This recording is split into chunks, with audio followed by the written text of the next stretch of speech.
Una sa ating mga balita, hindi na lamang ang mga may kaya ang makapupunta sa mga private hospital. Dahil maging ang mga ordinaryong Pilipino ay may access na rin sa quality health services. Ito matapos magkasundo ang PhilHealth at private hospital na palawigin ng Zero Balance Billing Program. Si Harley Valbuena nakatutok. Malaking balakid pa rin sa mga Pilipino ang pag-access sa dekalidad na serbisyong medikal. Ayon sa PhilHealth, tinatayang 1.2 milyon na pamilya ang nagkakaroon ng catastrophic spending o ubos yamang gastusin sa pagpapagamot kada taon. Kaya naman, patuloy na pinalalawak ng administrasyon ang zero balance billing sa bansa. Sinaksihan ni President Ferdinand R. Marcos Jr. ang paglagda sa Memorandum of Agreement sa pagitan ng PhilHealth at St. Luke's Medical Center sa Taguig City.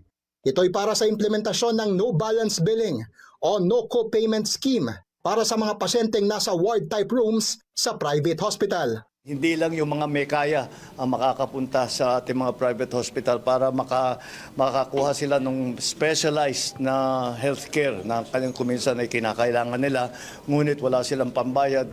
Ang St. Luke's Medical Center ay may 53 hospital beds sa ward rooms na nakalaan para sa mga kwalipikadong pasyenteng mag-avail ng no balance billing. Ayon pa sa PhilHealth, mula sa 45% noong 2022 ay bumaba na sa 41% noong 2025 ang bilang ng mga pasyenteng naglalabas ng pera mula sa sariling bulsa para sa mga bayarin sa ospital. When multiple institutions work together towards the same mission of UHC, walang imposible, especially with a strong political will behind us.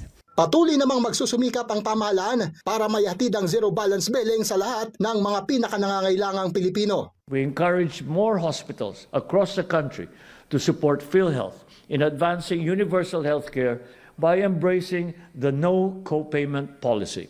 Inatasan din ng PhilHealth na ipagpatuloy ang mga reforma at tanggalin ang mga pinansyal, geographical at institutional barriers o mga balakid sa pagkakaroon ng dekalidad na healthcare.